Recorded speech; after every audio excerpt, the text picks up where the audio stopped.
want you to walk over to somebody less attractive than you and say hello. No, I'm just kidding. It's amazing how many realtors don't know this.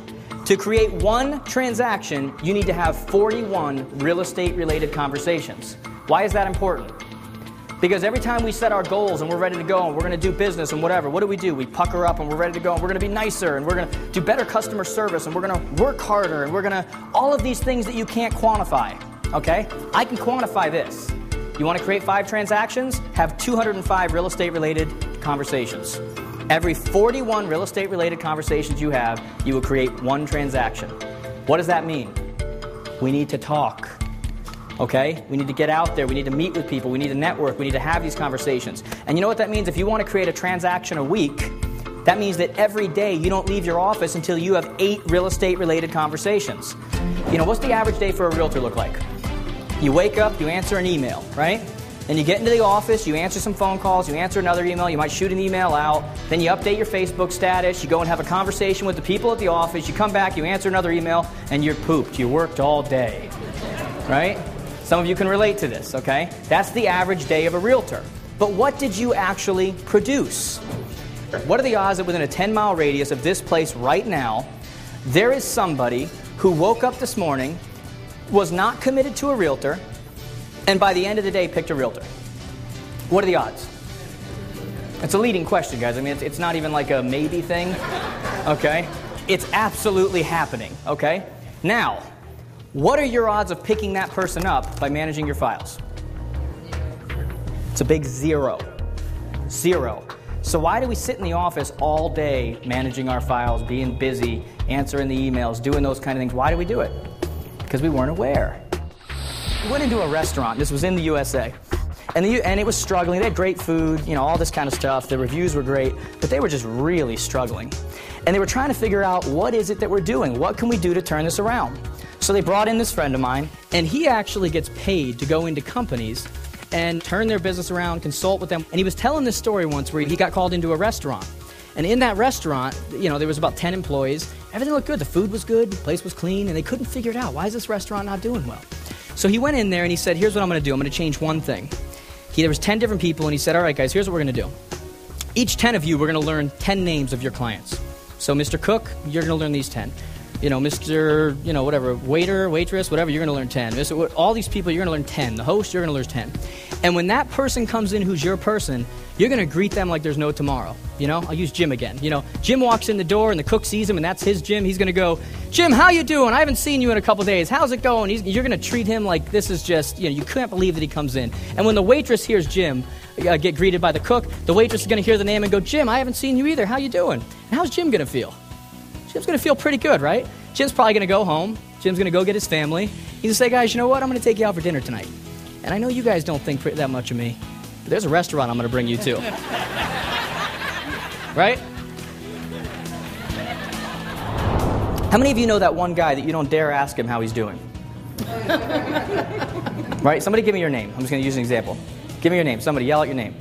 Okay, Diane. I know that's your real name too. Okay. So you go up to Diane, okay, and you wake up and you see her in the office, and you go up to Diane and you say, hey, Diane, how you doing? Now, remember we talked about the unwritten rules, right? What are you supposed to say when someone says, how are you doing? It doesn't matter if your dog was just killed, okay? Great. How are you, right? But Diane doesn't know these rules, okay? So Diane, you ask her, and she says to you, well, I'm glad you asked, okay? That is the telltale sign that you are now in trouble, okay? Because now Diane is going to go on this big, long diatribe of, you know, how this morning her dog got loose and, you know, ran away and got hit by a car. As the car pulled off, it ran over her foot and broke her foot, and she doesn't have car insurance, she doesn't have health insurance, and all these kinds of things. And what is your response to Diane? That's great, Diane. Let's hang out for the next week, right? You know, how many of you have ever scheduled a party around someone because you knew they were going to be away, but you knew you had to invite them? Okay, I see people here with straight faces and you're trying to think of it. If you can't think of someone, you just may be that person. Are we in a business where people vote yes or no, depending on whether they want to work with you? Do you remember when the internet was going to take over our business? Right? There's not going to be any realtors left and, you know, whatever. And did that happen? No, right? It's not like buying a pair of shoes, size 10 brown, right? So the internet has absolutely changed our business. I mean, look at it this way. and we'll talk about in a little bit how it's actually changed. Right now I just want to define how culture's changed. I mean, before I come here, you look at things like, how many of you know what Skype is? How many of you don't? Let's do a better question. How many of you don't know what Skype is? How many of you, no matter what I say? Last month, the average 14-year-old in this country sent out 3,500 text messages and made 3 phone calls. Do you realize that? 35, some of you are looking at me like, what are you talking about? The average 14-year-old, 3,500 text messages and made 3 phone calls. Is that a cultural shift? Could you imagine if you were in the phone booth industry nowadays? If they made a Superman, where would he change? Where would it happen? Okay? Things have absolutely changed. And when you really think about it, I saw that stat and I'm sitting here going, 3,500 text messages? How's that even possible? I mean, tell me if you ever got this text message. Call me. I'm thinking, call me, okay? You picked up your phone to contact me. You're just creating work for me, okay? Is that really what we've come to? We are so against the phone now that we won't even pick it up and call. Now we're even texting people to make them call you. Is that not a cultural change? Is that not a change in the way that we communicate? Some of you are on the other end, though. Everything is the old way of doing things, and we'll talk a little bit about some of those that work, but sometimes we have to make a choice here that we're going to make a change if it's for the betterment of your business, if it's for the betterment of your family. Some of you are using such old tools to do things that you're getting your work done, but it's taking you 3 hours more than it should. Everything that takes you 10 minutes more than it should just took 10 minutes away from you being able to spend time alone, relax, get your peace, do those kinds of things. Okay? So ignorance isn't an excuse anymore. A lot of us know it's a good idea, very few actually do it. Okay? Can you imagine the effect it has to call somebody up and say, happy anniversary, what are you and the missus doing tonight for dinner? Right? And in their head they're thinking to themselves, my own mother didn't remember it's my anniversary. And here's the kicker, you're not even going to mention your business. How does it look to someone when you call up and ask about their anniversary, ask about their birthday, and then very quickly afterwards say, hey, if you know anybody looking to buy or sell? Right? You have completely violated the type of relationship you're trying to create with them. Is anybody in this business successful because of luck?